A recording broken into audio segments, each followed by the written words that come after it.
Olá pessoas, espero que estejam todos bem.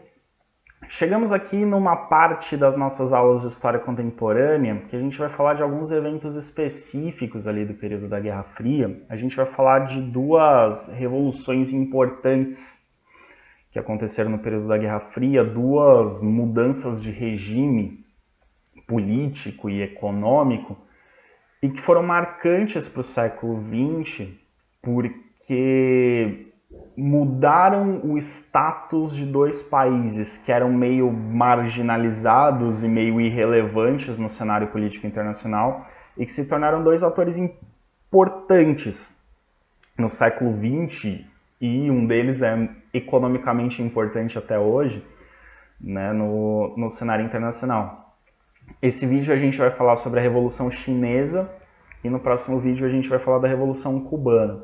A Revolução Cubana ela tem mais um aspecto ideológico, mas a Revolução Cubana ela é um marco importante na história da América Latina porque ela representa uma possibilidade de oposição à presença norte-americana na América Latina. Então, a Cuba é um dos poucos países na América que vai se voltar contra os Estados Unidos. Os Estados Unidos têm grande influência e por isso a Revolução Cubana acaba tendo um significado muito forte. A Revolução Chinesa, que é o que nós vamos ver nesse vídeo, ela é importante porque faz surgir uma grande potência socialista rival da União Soviética. Então, dentro do mundo socialista, passam a existir duas grandes potências rivais que buscam a hegemonia dentro do socialismo. E a gente vai entender o processo de como a Revolução Chinesa vai se dar nesse vídeo e entender também que a Revolução Chinesa ela é diferente da Revolução Russa, é diferente da Revolução na União Soviética, porque acaba se implantando um tipo particular de socialismo. Um tipo muito chinês, um tipo muito próprio, e que vai fazer com que a China não seja tão fechada dentro do mundo socialista, né, que ela estabeleça mais relações com o mundo capitalista do que fazer o bloco soviético. Pois bem, a Revolução Chinesa, liderada por Mao Tse-tung, que vai se tornar um grande ditador e um líder totalitário, em certo sentido, dentro da China, ele vai entrar para a lista dos grandes ditadores sanguinários do século XX, junto com Stalin, com Hitler, com Mussolini, com Joseph Tito da Iugoslávia. Enfim, Mao Tse-tung entra para essa lista também. Mas a história da Revolução Chinesa ela começa com a Segunda Guerra Mundial. Então percebam que a Segunda Guerra Mundial ela mexeu muito com a geopolítica internacional, mas mexeu também com a política interna de muitos países. A China foi uma das grandes vítimas da Segunda Guerra Mundial porque sofreu a invasão do Japão e lutou contra o Japão durante toda a Segunda Guerra Mundial, né? O Japão só foi sair da China quando termina a Segunda Guerra Mundial. Então, desde a ocupação japonesa na China, você tem uma luta dentro da União Soviética, dentro da China, entre grupos políticos que têm visões diferentes do que fazer com a China caso eles consigam expulsar o Japão. Então, dentro da China havia uma resistência à presença japonesa, mas não era uma resistência unificada. Havia duas resistências, porque a gente não pode esquecer que os aliados na Segunda Guerra Mundial, eles eram aliados contra a Alemanha, basicamente. Mas entre si eles tinham suas rivalidades, principalmente Estados Unidos capitalista, União Soviética socialista. Eles eram aliados de circunstância na Segunda Guerra Mundial porque tinham um inimigo comum. Porque estava claro para o mundo que eles não eram aliados, eles eram inimigos. E dentro da China, essa rivalidade Estados Unidos e União Soviética acabou sendo replicada. Porque você tinha um grupo de resistência à ocupação japonesa, de nacionalistas chineses, liderados por Chiang Kai-shek, um líder nacionalista chinês, que tinha apoio dos Estados Unidos, porque era um grupo que tinha uma visão mais capitalista, mais alinhada ao capitalismo. Nacionalismo acaba lembrando um pouco o fascismo ali, mas mais alinhado ao capitalismo, com o apoio dos Estados Unidos. E você tinha um grupo comunista liderado por Mao Tse-tung, que também que também era um grupo de resistência à presença japonesa, mas um grupo comunista, portanto, a princípio, mais alinhado à União Soviética. Então, durante a Segunda Guerra Mundial e principalmente nos anos que se seguiram à Segunda Guerra Mundial, nós tivemos muitos conflitos assim, de no mesmo país você ter um grupo mais capitalista e um grupo mais socialista brigando pelo poder. Como a gente viu nos vídeos das aulas sobre a Guerra Fria, na Coreia isso aconteceu e a Coreia acabou se dividindo em Coreia do Norte comunista e Coreia do Sul capitalista. E no Vietnã isso aconteceu, que se dividiu entre Sul capitalista e Norte comunista, mas acabou que ao final o Vietnã se unificou como um único país comunista. Na China essa disputa acontece. E após a Segunda Guerra Mundial, quando a presença japonesa termina, esses dois grupos de resistência à presença japonesa se tornam rivais numa disputa para ver quem vai liderar a China. Então você tem uma guerra civil de 1946 a 1949 entre os nacionalistas liderados por Chiang Kai-shek e apoiados pelos Estados Unidos e os comunistas liderados por Mao Tse-tung, que tinham certa simpatia da União Soviética, mas a União Soviética não interferiu tanto nesse conflito. O Chiang Kai-shek, com o apoio dos Estados Unidos, ele não recebeu só apoio moral, tipo, vai lá campeão, ele recebeu dinheiro. Ele recebeu 3 bilhões de dólares para investir, além de armas e munições, para lutar contra os comunistas. E a princípio são os nacionalistas que assumem o governo da China após a presença japonesa. Então os nacionalistas assumem, mas os comunistas tentam tirar os nacionalistas e daí a guerra civil. Então os Estados Unidos apoiaram, né? Deram dinheiro para investir armas e munição. As armas e a munição para lutar contra os comunistas, o dinheiro para investir no país, para desenvolver a China como um país capitalista. Só que o governo do Chiang Kai-shek era um tanto quanto incompetente e um tanto quanto corrupto. Então esses 3 bilhões de dólares não foram suficientes para desenvolver a China. Então o país teve crise, o país entrou em crise, teve uma inflação, teve uma alta de alimentos. E na China, que é um país com uma população muito grande, crises de alimentação são muito devastadoras. Qualquer crise na produção de alimentos ou qualquer crise de preço de alimentos vai ter impactos muito pesados, vai ter impactos muito fortes. Qualquer crise na China é muito devastadora. E essa crise, essa incompetência que gerou a inflação, aliada à corrupção do governo do Chiang Kai-shek, fez com que a maior parte da população apoiasse a alternativa comunista, apoiasse o grupo do Mao Tse-tung. E esse grupo vai conseguir derrotar o governo do Chiang Kai-shek e assumir o controle da China. Mas o grupo do Chiang Kai-shek ele não vai se considerar derrotado. Eles vão se refugiar no território de Taiwan. Taiwan, hoje, é um problema político dentro da China. Então, os nacionalistas se refugiaram em Taiwan, governados por Chiang Kai-shek. E Taiwan é um problema na geopolítica internacional, porque Taiwan é um território capitalista, mantém essa tradição nacionalista e é um governo, e é um país capitalista, que continuou tendo apoio dos Estados Unidos, continua recebendo dinheiro dos Estados Unidos. É uma potência industrial hoje. No mundo inteiro no mundo inteiro aparecem produtos, vocês já devem ter visto produtos made in Taiwan, né? É um território capitalista. E Taiwan se considera independente. Eles se consideram um país independente, governados pelos nacionalistas, né, os sucessores do Chiang Kai-shek. Mas a China considera Taiwan um território chinês. Para a China, Taiwan não é independente. A China considera Taiwan um território rebelde. Então, para a China, Taiwan faz parte da China. Para Taiwan, Taiwan é um país independente. E para o resto do mundo, depende dos acordos diplomáticos que você tem com a China ou com Taiwan. Mas a maioria dos países do mundo não reconhece Taiwan como um país independente oficialmente, mas trata Taiwan como se fosse independente, fazendo acordos comerciais direto com Taiwan, enfim. Então, a China considera Taiwan uma província rebelde, mas está lá Taiwan sendo capitalista e o resto da China comunista. Então, essa é a história, digamos. Então, de certa forma, a China também se dividiu em duas, como o Vietnã, a princípio, como a Coreia se dividiu em duas.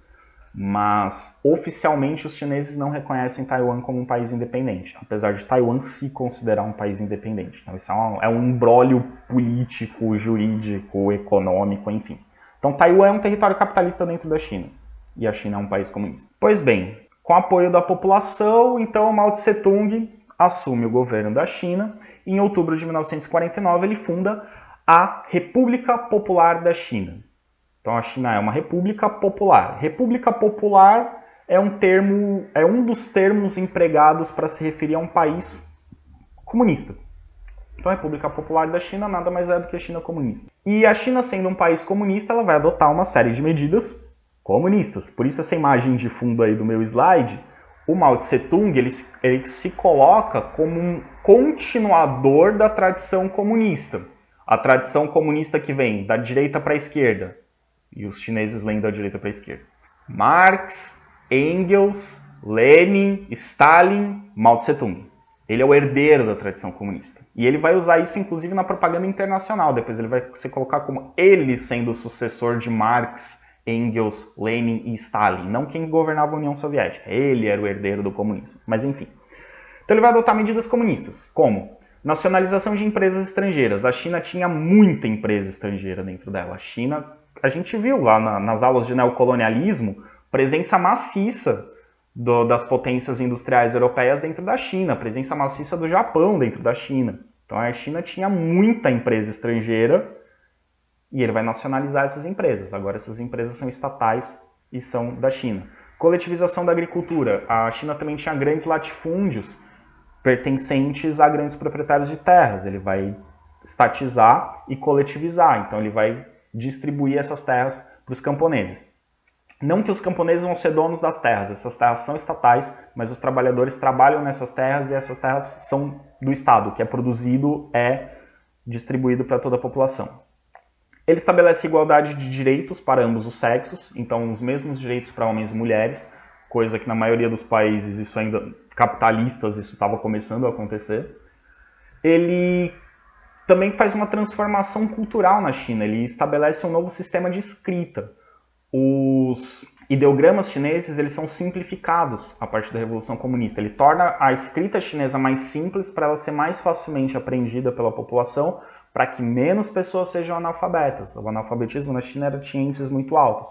Então ele reforma o sistema de escrita chinês para simplificá-lo e torná-lo mais acessível.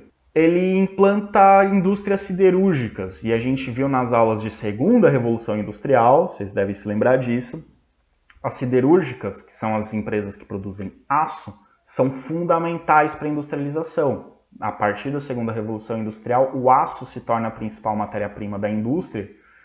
Então, você ter uma indústria siderúrgica é o primeiro passo para você industrializar o seu país. Então, esse é o primeiro investimento que um país tem que fazer quando ele quer se industrializar, e ele faz isso. Além da construção de grandes obras. Por toda a China, ele vai aproveitar, por exemplo, os recursos naturais da China. A China tem grandes rios. Então, a China comunista vai construir, para fornecimento de energia elétrica, vai construir grandes usinas hidrelétricas por toda a China. Então, ele vai fazer essas... E usinas hidrelétricas são obras monumentais, são obras muito grandes. Então, isso é só um dos exemplos das grandes obras que ele vai fazer. Essas obras que geram empregos, melhoram a infraestrutura do país e ajudam no desenvolvimento econômico. Então e todas essas obras estatais, dentro do regime comunista, o investimento é todo estatal. E aí, em 1958, o Mao Tse-tung ele rompe com a União Soviética. Até então a China faz parte do bloco socialista, tá junto com a União Soviética, mas em 1958 ele rompe com a União Soviética por discordâncias de estratégias. A União Soviética tinha um determinado pensamento econômico de como conduzir as políticas econômicas dentro do comunismo. Ele tinha um outro pensamento econômico, mais agressivo, digamos. E que não romperia tão fortemente com o mundo capitalista, estabeleceria mais relações com o mundo capitalista. Então, por essas discordâncias, acaba havendo um rompimento. Mas a principal discordância, provavelmente, entre União Soviética e China, é que a partir de 1958 a China se via como a principal potência socialista. Então a China acreditava que ela era a liderança do mundo socialista, e não a União Soviética. E a União Soviética não queria abrir mão desse posto de a principal potência socialista. Então os dois países acabam rompendo e viram meio que inimigos, assim. Né? Então o próprio mundo socialista tem divisões internas, coisa que no mundo capitalista não tinham. Os Estados Unidos não tinham um grande rival capitalista. Já a União Soviética tinha a China como grande rival. E aí, a partir de 1958, o governo do Mao Tse-tung estabelece uma política chamada de Grande Salto Adiante. O objetivo era transformar a China em um país desenvolvido em tempo recorde. Então, assim, tem investimentos para fazer grandes obras e industrializar o país o mais rápido possível. Então, adota-se uma série de medidas econômicas e, assim, de incentivo ao trabalho e investimentos pesados para, assim, de um dia para o outro, a China virar uma grande potência industrial. Só que essa tática do grande salto adiante acaba se revelando um grande fracasso. A economia chinesa ficou completamente desorganizada, né? Porque não houve um planejamento, um crescimento estruturado e sustentável. Tentou-se fazer tudo de uma vez e a economia se desestabilizou completamente. E um dos resultados dessa desestabilização econômica foi uma grande crise na produção de alimentos. Então, o erro de planejamento de investimentos fez com que faltassem investimentos na produção de alimentos, a produção de alimentos caiu muito, e isso gerou uma catástrofe alimentar.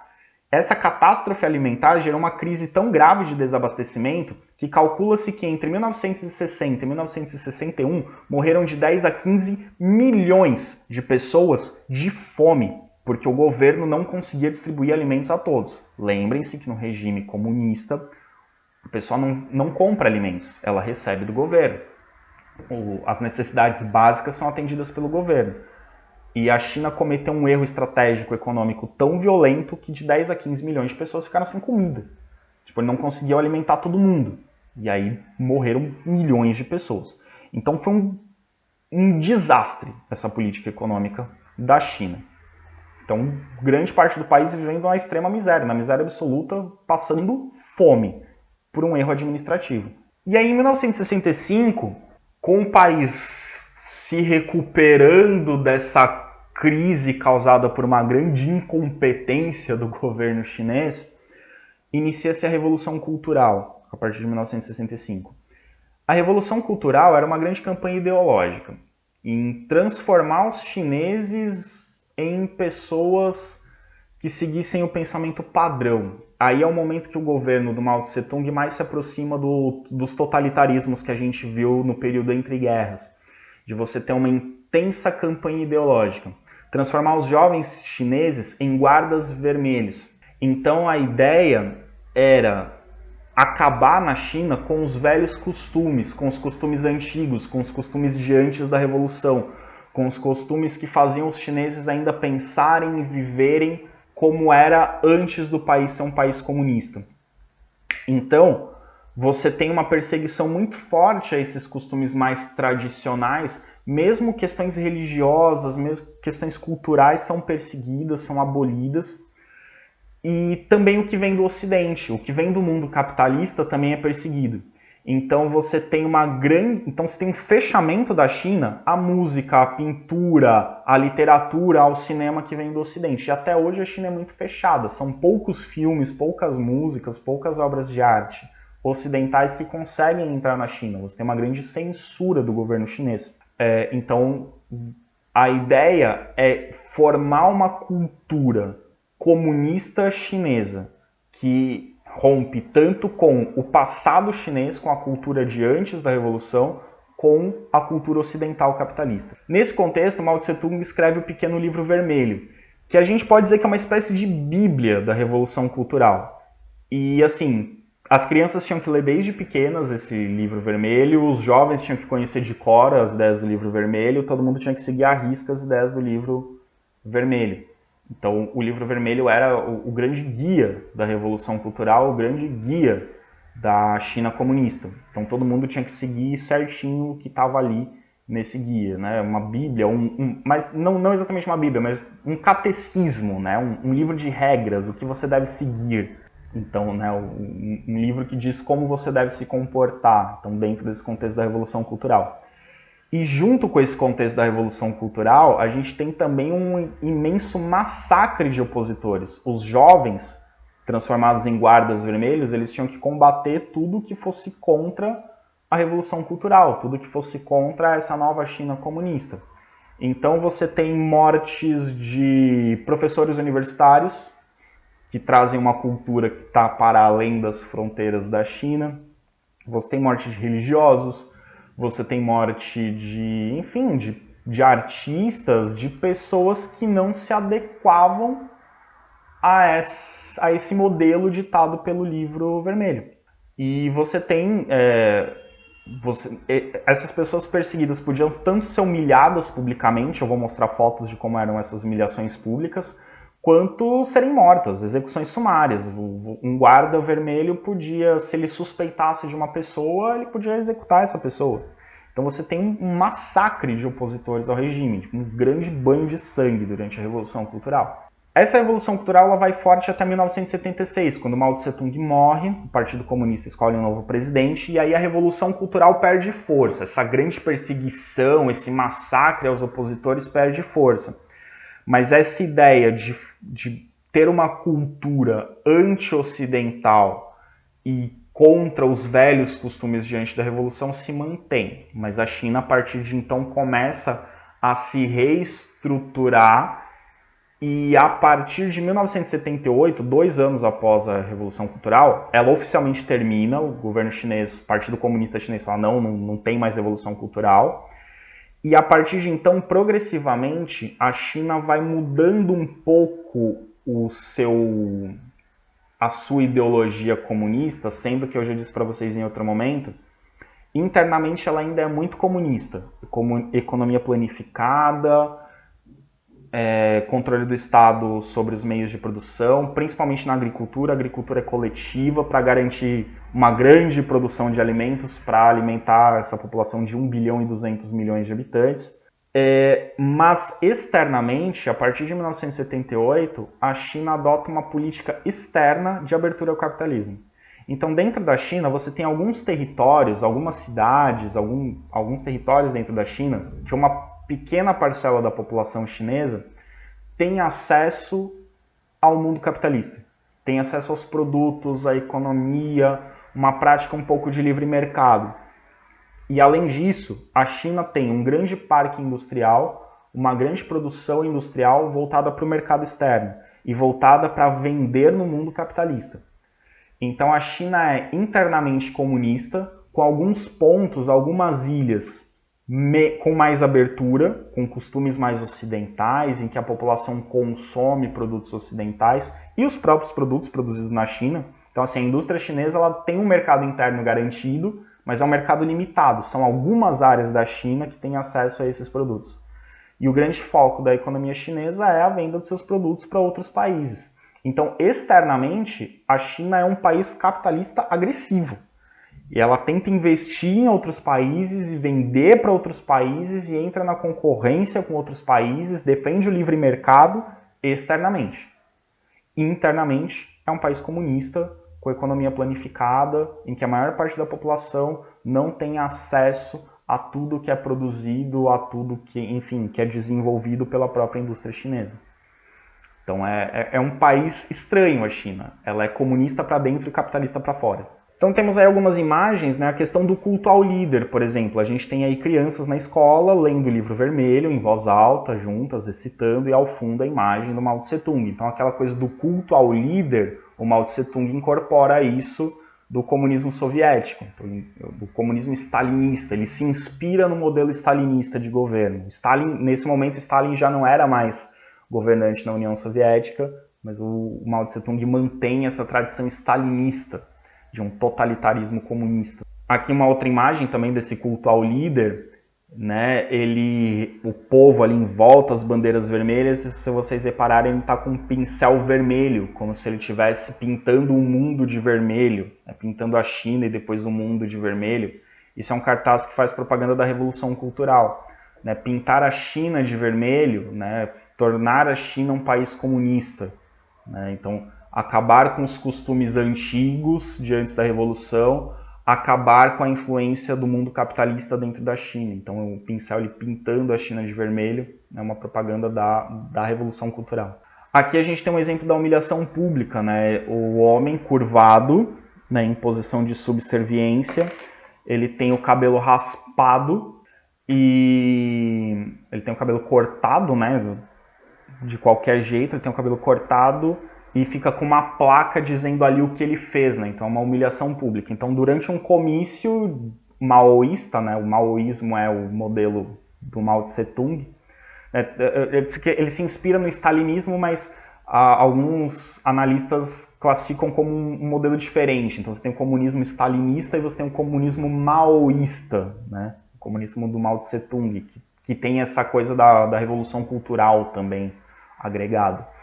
Então dentro de um comício, esses comícios públicos para venerar a imagem do líder e para reverenciar a nação chinesa, você colocava ali algumas pessoas, alguns dissidentes para serem publicamente humilhados. Então essas pessoas iam ser discriminadas, enfim.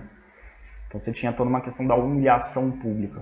Enfim, pessoal, são algumas informações sobre a Revolução Chinesa. Obviamente tem muito mais coisa, mas o básico, assim, o mais importante para vocês entenderem a Revolução Chinesa são essas informações. No próximo vídeo a gente vai falar sobre a Revolução Cubana e vai aprofundar um pouquinho aquela questão da crise dos mísseis que eu citei no outro vídeo sobre a Guerra Fria.